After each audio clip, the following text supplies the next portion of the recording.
जन्म होता है बम्बई में। He is the second son of Bollywood actor Dharmendra and Prakash Kaur, जिनको हम सभी लोग जानते हैं। And he is a younger brother of the Sunny Deol and Hema Malini इनकी स्टेप मदर है। तो भैया ये जो है नेपो किड है, तो इनको मूवी मिलने में उतनी ज़्यादा मुश्किलें हैं। एंड उस फिल्म की वजह से हम सबको बहुत ही ज़्यादा लेजेंड सॉन्ग्स देखने को मिलते हैं। और इस मूवी का एक सिंपल सादा प्लॉट होता है। एक गांव का लौंडा जो बहुत ज़्यादा समझदार होता है, एक बिग सिटी के अंदर आता है एंड उसको करप्टेड पुलिस एंड बहुत ज़्यादा गैंग मेंबर्स इकट्ठा होकर मारने कूटने का प्लान करते हैं। उसी के बीच में वो तैयार हो जाता है। That was a simple story, but वो सिंपल स्टोरी लोगों के दिल में बहुत ज़्यादा impact locker they pi. And Bobby Deol की फर्स्ट मूवी सुपर हिट हुई एंड इनको बेस्ट मेल डेब्यू का फिल्म फेयर का अवार्ड भी मिला। और बॉलीवुड की पुरानी कहावत है कि अगर तुम्हारी एक मूवी हिट होती है तो तुम लोगों को और ज़्यादा मूवीज़ मिलेंगी, बट तुम्हें वो मूवीज़ भी हिट देनी होंगी। देन इनकी सेकंड मूवी करी जो कि 1997 में रिलीज हुई थी और ये मूवी भी बहुत ज़्यादा हिट गई। एंड उसके बाद उन्होंने मूवी करी और प्यार हो गया, और इस मूवी में ऐश्वर्या राय थी जो अपने सबसे पहली मूवी करी थी, but that movie was not great and वो बॉक्स ऑफिस पे उतना अच्छा नहीं कर पाई। फिर उसके बाद बॉबी देओल ने एक और flop movie the, that was appreciation मिला, पॉजिटिव मिला और नेगेटिव भी मिला, लेकिन पॉजिटिव साइड बहुत ज़्यादा लोगों को दिखी। एंड देन उन्होंने 1999 में एक लव ट्रायंगल मूवी करी दिला की, जो डायरेक्ट करी थी सनी देओल ने, बट वो मूवी उतना अच्छा परफॉर्म नहीं कर पाई एंड फ्लॉप चली गई। एंड इस टाइम बॉबी देओल की ऐसी इमेज बनने लगी थी कि वो लवर बॉय है एंड थोड़ा बहुत कड़क रोल भी निभाते हैं। एंड बॉबी देओल बहुत ज़्यादा रोटिक वाइब देते हैं, हीरो वाली वाइब देते हैं एंड बहुत ज़्यादा सपोर्टिव है। कोई लड़की को छेड़ता है तो उसको बचा लेते हैं एंड ऐसी टाइप ऑफ वाइब देने लगे थे।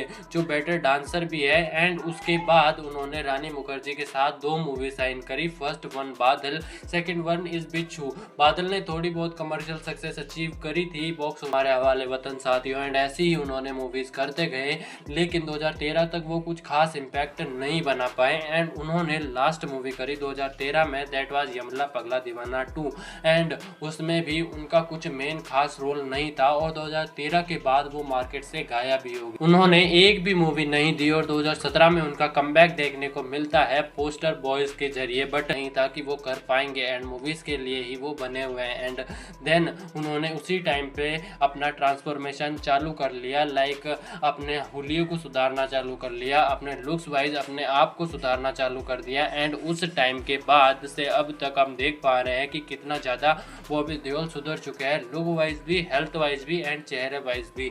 अब मैंने तुम्हें ये सब चीज़ें ना बहुत ही जल्दी बता दी, मैं तुम्हें धीरे धीरे करके बताता कि how the transformation going. First of all बात करते हैं कि यार कोरोना का टाइम था, उस टाइम पर रहेगा लेकिन उसकी एक्टिंग दमदार होनी चाहिए। एंड उसी टाइम से ना ज़्यादा वेब सीरीज वगैरह भी प्रमोट होने लगी एंड लोगों ने हॉलीवुड का कंटेंट भी देखा, बॉलीवुड का कंटेंट भी देखा एंड दोनों को कंपेयर करने लगे। एंड जो ज़्यादा अच्छा लग रहा था बंदे वो देख रहे थे। एंड 2020 में बॉबी देओल ने अपने करियर का बड़ा डिसीजन लेते हुए एक वेब सीरीज करी, दैट वाज क्लास 83 एंड उसके साथ उन्होंने एक्सपेरिमेंट भी शुरू कर दिया। एंड क्लास 83 में उनकी एक्टिंग को लोगों ने बहुत ज़्यादा अप्रिशिएट किया एंड साथ ही साथ उसकी स्टोरी को भी, क्लास 83 की story that was very relatable and उस लोगों को बहुत ज़्यादा पसंद आई। एक नेक्स्ट थिंग की बात लेके चले जो 2020 में ही रिलीज़ हुई थी, जिसकी प्लानिंग बहुत पहले से चालू हो गई थी एंड बॉबी देओल के करियर का वो एक डार्क रूप कैसे उभर के निकल के आता है वो उस चीज़ को दिखाता है, दैट वाज आश्रम। इसका नाम सुनते ही हम लोगों ने एक इमेज बना ली कि एक बाबा है एंड वो क्या क्या चीज़ें बैक एंड में करता है हम लोगों को सब पता चलता है एंड वो रियल लाइफ इंस्पिरेशन पे बेस्ड है। नो अबाउट इट, बट कैसे उसको दिखाया गया है कि उसको कोई रोक नहीं सकता है, वो अपने मन मर्जी का मालिक है एंड वो बॉबी देओल के एक sweetest type of person, romantic type of person को एकदम से चेंज करके रख देता है कि यार हाँ ये बंदा हीरो के रोल में उतना अच्छा नहीं नहीं था जितना कि विलन के रोल में था। एंड उससे कोरोना के टाइम पे लोगों ने मीम्स भी बहुत ज़्यादा सर्कुलेट होने लगे। लोग मीम्स के जरिए बॉबी देओल को अपने दिल और दिमाग में जिंदा रखने लगे। एंड मीम्स के जरिए ना उनको एक पॉजिटिव अप्रोच भी मिल रही है।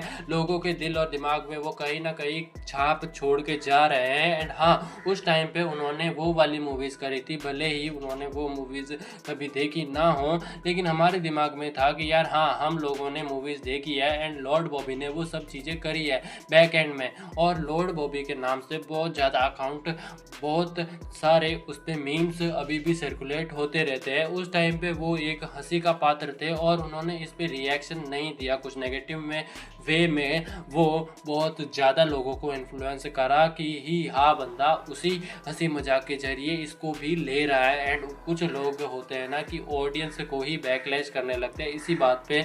वो चीज़ लॉर्ड बॉबी ने नहीं करी थी एंड बहुत ज़्यादा पॉजिटिव रिएक्शन उनको देखने को मिला पब्लिक की तरफ से। एंड देन आश्रम वेब सीरीज़ के भी बहुत सारे सीजन्स आ चुके हैं एंड उसका सीज़न 4 भी अभी कुछ टाइम पहले ही आया है। नेक्स्ट बात करी जाए जो अभी हाल ही में मूवी रिलीज़ हुई है, वैसे हाल ही में तो नहीं कह सकते हैं लेकिन जल्दी रिलीज़ हुई है, दैट इज़ एनिमल।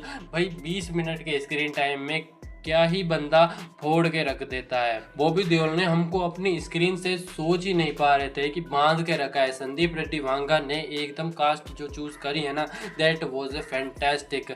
इसके अलावा और कोई बंदा इस रोल को प्ले नहीं कर सकता था। एंड इसके बाद लोगों को बॉबी देओल की में समझ में आई कि हाँ, ये बंदा ज़्यादा डार्क बंदा है एंड ये डार्क टाइप ऑफ रोल कितने बेटर तरीके से निभा सकता है, लोगों को अहमियत समझ में आ रही है। एंड फ्यूचर में बहुत सारी तमिल मूवीज़, तेलुगु मूवीज़ में कास्ट करे जा रहे हैं बॉबी देओल को। मे भी वो पॉजिटिव रोल निभाए इन अ फ्यूचर में, बट लोगों को उनका जो विलन वाला रूप है वो बहुत ज़्यादा फैंटेस्टिक लगता है। बहुत ज़्यादा लोग उसे पसंद करते हैं उस रूप को। और फ्यूचर में भी बहुत ज़्यादा तगड़ी तगड़ी मूवीज़ आने वाली हैं and we are waiting for it. But Bobby Deol ने अपने इस टैलेंट को पहचाना कैसे, इतना सब कुछ चेंजेस कैसे लेके आए हैं, तो देखो ये बहुत ज़्यादा मुश्किल था लॉर्ड बॉबी के लिए। और उनको पता था कि ऑडियंस को क्या चाहिए। अगर ऑडियंस को वैसी ही चीज़ दी जाएगी तो ऑडियंस बहुत ज़्यादा पसंद करेगी, क्योंकि आज का ज़माना मारदाड़ वाला है। अगर वो वैसे विलन वाले रोल को प्ले करते हैं so audience will be appreciate it. And वो हुआ एंड लॉर्ड बॉबी इस बात से बहुत ज़्यादा खुश हम लोगों ने देखा है। जैसे ही हम लोगों ने उनको बहुत ज़्यादा अप्रिशिएट किया, वो रोने लगे स्क्रीन पे आके एंड उससे हम लोग भी बहुत ज़्यादा इमोशनल हुए। And the final and last thing was not settling, मतलब एक जगह पे रुके नहीं रहना। इतनी ज़्यादा एज हो चुकी है बॉबी देओल की एंड इस टाइम पर बंदा अगर कुछ ना भी करे ना तो उसके घर वालों के पास इतना पैसा है कि उनको आराम से पाल सकते हैं। बट उसने उस चीज़ को छोड़ के अपने पैशन पर ज़्यादा ध्यान दिया एंड उस पास्ट से उठ के बंदा यहाँ तक आ पाया है। एंड ऑलमोस्ट उस बाप को 5 साल हो चुके हैं। आई थिंक वो देख लो लॉर्ड बॉबी ने क्या क्या चीज़ें बैकएंड में करी है एंड इस वजह से हमारे सामने लॉर्ड बॉबी बन के सामने हैं। एंड तुम लोग क्या सोचते हो इन सब चीज़ों के बारे में, मुझे कमेंट में ज़रूर बताना। मैं मिलूँगा किसी और वीडियो में। जय श्री राम।